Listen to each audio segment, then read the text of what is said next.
நண்பர்களுக்கு வணக்கம். உன்னை சேரும் என் நேசம் பகுதி 5. சாப்பாட்டு மேஜையில் சித்தார்த்தனோடு அமர்ந்திருந்தாள் பவித்ரா. அவர் திக்கி திணறி பேசியிருந்தாலும் அதை நாம் சரளமாகவே கேட்டுவிடுவோம்.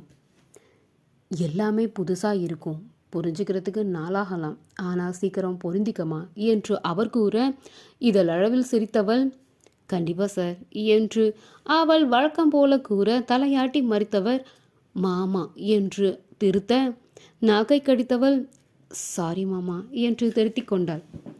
உன் வீடு எப்படின்னு தெரியலம்மா, இங்கே ஒருத்தர் ஒவ்வொரு விதம். நீ யாரையும் எதற்கும் எதிர்பார்க்கணும்னு அவசியம் இல்லை. நீ உன் வேலையை கவனிச்சுட்டு தாராளமாக இருக்கலாம். இன்று நான் வெளியில் இருக்கிறதால இங்கே சாப்பிட்றேன், இல்லைன்னா ரூம்க்கே சாப்பாடு வந்துடும். சர்வாக்கும் அப்படி தான். நீ கூச்சப்பட்டுட்டெல்லாம் இருக்காத. எப்போ பசிச்சாலும் கீதாமா இருக்காங்க, சொல்லு, சாப்பாட்டு வந்து தந்துடுவாங்க. இல்லை உனக்கு ரூம்லேயே வேணும்னாலும் சாப்பிட்டுக்கோ. இது உன் வீடு போலவெல்லாம் நினச்சிடாதம்மா. அவர் சற்றே அதிர, இது உன் வீடு தான், அதை நினச்சிக்கோ அவர் கூறவும், அவள் இதழில் சிறு நகை. இந்த வீட்டை பார்த்துக்க, சமையல் சுத்தம் எல்லாவற்றுக்கும் ஆள் இருக்கு, அதனால உனக்கு எந்த சுமையும் இல்லை, நிம்மதியாக இருக்கலாம் என்று நிறுத்தியவர் இப்பொழுது அவளை நிமிர்ந்து பார்த்து, முடிஞ்சா சர்வாவை பார்த்துக்கோமா என்று முடித்தார். இதுவரை சாதாரணமாக சிரித்தபடி பேசிக்கொண்டு இருந்தவர் முகத்தில் திடீரென்று ஒரு அமைதி, அவர் கண்களில் ஏதோ ஒரு எதிர்பார்ப்பு. இதுவரை பேசாமல் அமைதியாக அவர் கூறியதை கவனித்தவளால் இப்பொழுதும் அப்படி இருக்க முடியவில்லை. நான் அவரோட மனைவிங்கிறது அவருக்கு வேணா புரியாமல் இருக்கலாம், அவர் என்னோட புருஷன்னு எனக்கு நல்லாவே தெரியுமாம்மா. நீங்கள் எந்த எதிர்பார்ப்பில் இந்த திருமணத்தை செய்து வச்சிங்கன்னு தெரியலை. கண்டிப்பாக உங்கள் மனசு கஷ்டப்படுற மாதிரி எதுவும் நடக்காது. இதுவரை உண்ட உணவு அவர் வயிற்றை நிறைத்ததா என்று உணரவில்லை. அவள் வார்த்தை அவர் மனதை நிறைத்தது. கண்கள் சிறிது கலங்கியது. அவர் நிமிர்ந்து கண் காட்டவும் அதுவரை சற்று தள்ளி நின்று இருந்த வசந்த் அருகே வந்தான். ரூம்க்கு போகணும் என்றார். எஸ் சார் என்றவன் அவரது வீல் சேரை திருப்பி வைக்க, அது ஆட்டோமேட்டிக் என்பதால் சுவிட்ச் ஆன் செய்தாலும் தன்னாலேயே திருப்பி கொள்ளும் தான். ஆனால் இப்படி டேபிள் அருகில் இருந்து திருப்புவது கொஞ்சம் சிரமமாக இருப்பதால் சில நேரங்களில் அவன் உதவி தேவைப்படும். மீண்டும் அவளிடம் திரும்பியவர், இவர் பேரு வசந்த்மா, சர்வா நல்லா இருக்கிறவரை அவரோட வலது கை பாடிகார்டு, எல்லாம் இவர் தான் இப்போ எனக்கும் என்று அவர் கூற, வசந்த் இவளை பார்த்து மென் நகை புரிய அவளும் பதில் நகை புரிந்தாள். பின் தயங்கி மெல்ல, சர்வா எப்பாவது கோபமாக முரட்டத்தனமாக நடந்துக்குவான், நீ வசந்த கூப்பிடு, அவரை இவரால் தான் அமைதிப்படுத்த முடியும். அப்படி ஒரு ஃப்ரெண்ட்ஷிப் இது நாள் வர என்று கூற, இவள் சரி என்பது போல் தலையாட்டினாள். மேலே வலதுபுறம் இருக்கிறது ஏன் ரூம், இடதுபுறம் இருக்கிறது சர்வா என்றவர் நிறுத்தி, உங்க ரூம் என்று கூறிவிட்டு குட் நைட் என்று அவ்விடம் விட்டு நகர்ந்தார். கீழே வலதுபுறம் ஓரத்தில் சின்ன லிஃப்ட் இருந்தது. அவருடைய உடல்நிலை இப்படி ஆன பிறகு சித்தார்த்தனுடைய பழக்கத்திற்காக அமைக்கப்பட்டது அது. இப்படி ஏன் சிரமம், கீழே இருங்களே என்று தங்கை கூறியபோது வேண்டாம் என்று மறுத்துவிட்டார். என்ன வீண் பிடிவாதம் என்று லாவண்யாவிற்கு தோன்றினாலும் மேற்கொண்டு அவர் எதுவும் பேசவில்லை. இது பிடிவாதம் இல்லை என்ற காரணம் அவருக்கு மட்டுமே புரியும். மனைவி இல்லாமல் போன பிறகு அவருடைய நினைவுகள் மனதை ஆக்கிரமித்து இருந்தாலும் அவருடைய சுவடுகள் நிறைந்த அறையும் அவருடைய வாசம் சுமந்த அந்த கட்டிலுமே அவருக்கு ஆறுதலாய் இருக்க, அவர் அங்கிருந்து வெளிவர சம்மதிக்கவில்லை. சித்தார்த்தன் அறைக்குள் சென்றதும் அவர் வீல் சேரிலிருந்து எழுந்து நிற்கவும், கட்டிலில் சென்று அமரும் வரை அவ்விடமே நின்றான் வசந்த்.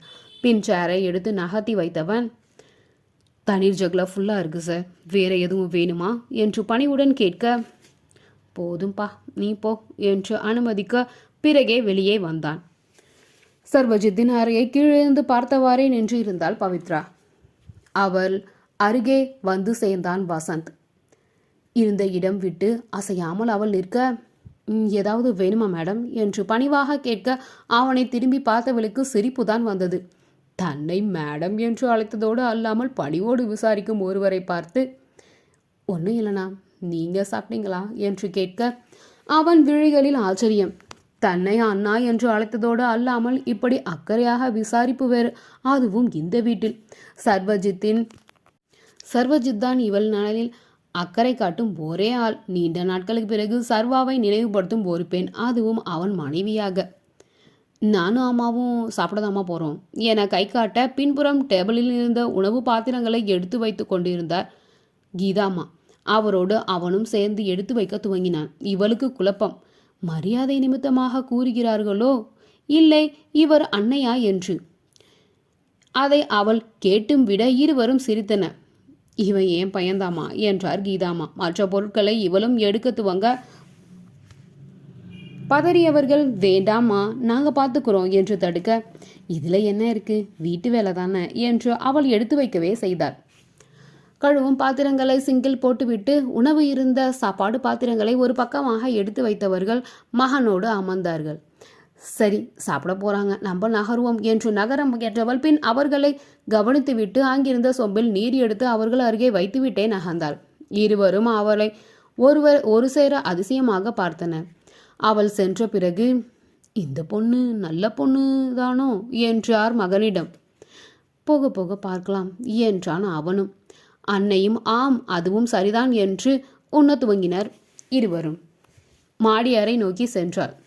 சினிமாவில் காண்பது போல கையில் பால் சொம்பு இல்லை, தோழிகள் கூடவில்லை, கேலி பேசி சிரிக்கவில்லை, சினுங்கவில்லை, வெட்கத்தில் சிவக்கவில்லை, எந்த எதிர்பார்ப்பும் இல்லை. மாறாக சிறு பயம் மட்டுமே இவளும். அரைக்கதவை அடைந்தவள் மெல்ல அதை திறந்து எட்டி பார்க்க சர்வஜித் கட்டிலில் அமர்ந்து இருந்தான். சுவற்றை வெறித்தவாறு. கையில்லாத பனியனும் ஷார்ட்ஸும் அவன் அணிந்திருக்க இவள் உள்ளே செல்வதா இல்லையா என யோசித்து நிற்க, பின் போய்தானே ஆக வேண்டும் என்றுணர்ந்து மெல்ல அடியெடுத்து உள்ளே சென்றாள். சிறிது சிறிதாக அடிமேல் அடியெடுத்து நகர்ந்து அவன் முன்னே நிற்க மெல்ல இவளை பார்த்தவன் முகம் சுளித்து, யார் நீ என்றான். ஆஹா என்ன அருமையான கேள்வி என்று எண்ணாமல் இவளால் இருக்க முடியவில்லை. ஆனால் பதில்தான் சொல்ல முடியவில்லை. எந்த சிரமமின்றி மேலும் மேலும் அவன் கேட்க துவங்கினான். எதுக்கு இங்கே வந்த? இங்கே ஏன் வந்த? இங்கே தானே வரணும் என்று அவள் மனதில் நினைத்தாலும் வெளியில் கூறவில்லை. நீ வெளியே போ என்றான் கர்ஜனையாக. இவளுக்கு மேலும் மேலும் பீதி வழுக்க, போன்னு சொல்றேன்ல என்று அவன் எழுந்து நின்றுவிட இவளுக்கோ கையில் கிடைக்கும் எதையாவது எடுத்து அடித்து விடுவாரோ இல்லை கழுத்தை பிடித்து வெளியே தள்ளிவிடுவாரோ என்ற கற்பனை காட்சியில் மனதில் தோன்ற அவளையும் அறியாமல் கலங்கிவிட்டாள். அழுகை வந்து விட்டது அவளுக்கு. அவள் கண்களில் இருந்த கண்ணீரை பார்க்கவும் சற்றே பின்னடைந்தான். ஏன் அலற? அவன் கேட்கவும் மேலும் மேலும் அவள் அழுகை வலுப்பெற்றது. அழுதாள். இதுவரை தான் வாழ்ந்த வாழ்க்கையை எண்ணி அழுவதா இல்லை இனி வாழப்போகும் வாழ்வை நினைத்து அழுவதா என்று புரியாமல் அழுதாள். அவன் குரல் சற்றே மெடிந்தது. ஏன் அழற? அழாத, உன் ரூமுக்கு தானே போக சொன்னேன், உன்னை திட்டல என்று கூற உடனே ஒரு சிந்தனை துளிர்க்க அவனை நிமிர்ந்து நோக்கியவள், எனக்கு தனியாலாம் இங்கே ரூம் இல்லை, அதுதான் இங்கே வந்தேன், நான் இங்கேயும் இருக்க வேணாமா என்று அவள் பரிதாபமாக கேட்க அவன் மனம் சற்றே இழகியது. உனக்கு ரூமே இல்லையா? ஆமாம் இல்லை, நான் இங்கே இருந்துக்கவா? உங்களை டிஸ்டர்ப்லாம் பண்ண மாட்டேன், ஒரு ஓரமாக இருந்துக்கிறேன் என்றவளை வினோதமாக பார்த்தவன், என் பெட்டை கேப்பியா என்றான் குறையாக.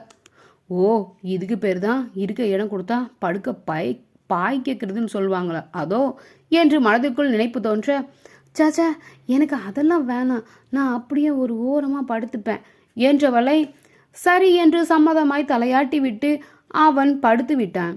இவ்வளவு விசாலமான அறையில் அவள் ஒருவள் படுக்க இடமாயில்லை. நினைத்தவள் அங்கு தரைப்பரப்பில் படுத்தவளுக்கு நிம்மதியாகவே இருந்தது. ஏன் தன்னை இங்கு இளவரசி ஆக்கினார் தன் மாமனார் என்று இவளுக்கு தெரியாது. ஆனால் இளவரசனுக்கு சேவகம் செய்ய தனக்கு எந்த தயக்கமும் இல்லை. அதை அவர் ஏற்கும் வரை நான் எடுத்து வைத்த முதல் அடி சறுக்காமல் இருந்தது சாதனையே. தன் கையே தனக்கு போதும் என்று தலையணையை மறுத்து படுத்தவள் மனம் அமைதியானது. அறைக்குள் இடம் கிடைத்த திருப்தியில் உறங்கியும் போனாள். விடியல் அவளுக்கு என்ன தர காத்திருக்கோ தெரியாது. ஆனாலும் இந்த உறக்கம் நிம்மதியையே தந்தது. வழக்கம் போல அதிகாலையில் கண் விழித்தவளுக்கு முதலில் எதுவும் புரியவில்லை. பின் சுதாகரித்தவள் எழுந்து அமர்ந்து ஒரு முறை அனைத்தையும் சுற்றும் முற்றும் ஒரு பார்வை பார்த்தாள். அறை அலங்கோலமாக இருந்தது. இந்த வீட்டில் இருக்கும் சுத்தம் நேர்த்தி இந்த அறையில் இல்லாது போனது. கபோர்டில் உள்ள அனைத்தும் கலைந்து கிடந்தது. புக் செல்ஃபில் இருந்த புத்தகங்கள் சிதறி கிடந்தது. ஆங்காங்கே சிதறி கிடந்த அவருடைய உடைகள் இன்னும் ஆங்காங்கே கிடந்தும் கசங்கியும் கிடக்கும் தாள்கள், இவை அனைத்தும் முடிவில் கட்டிலில் உறங்கிய அவன் தன்னவன் சர்வஜித் தனக்கானவன் என்ற உரிமையை எடுத்துக்கொள்ள முடியுமா? நிச்சயமாக இப்பொழுது அது சாத்தியமில்லை. உறங்கும் அவன் எவ்வளவு அமைதியாக நிம்மதியான தூக்கம். விழிக்கும் போது இந்த அமைதி அவரிடம் இருக்கப் போவது இல்லை. இந்த அறையின் ஒழுங்கற்ற நிலைக்கு கூட நிச்சயமாக காரணம் இவர் மட்டுமே. அவருடைய மனம் போலவே அறையும் அலங்கோலமாக கிடைக்கிறது. பல சிந்தனைகளோடு பல் துலக்க சென்றவள் காலை கடன்களை எல்லாம் முடித்துவிட்டு வெளிவர அவன் உறக்கம் தொடர்ந்து இருந்தது. சிட்டுக்குருவி போல அதிகாலை விழிப்பும் பிறகு சுறுசுறுவென்று வேலையும் என்று இருப்பவளுக்கு என்ன செய்வது என்று புரியவில்லை. பின் அந்த அறையை ஒழுங்கு பண்ண வேண்டியதுதான் என்று முடிவெடுத்து தன் வேலையை துவங்கினாள். இந்த கதை உங்களுக்கு பிடிச்சிருந்தா தொடர்ந்து கேட்டுட்டே இருங்க.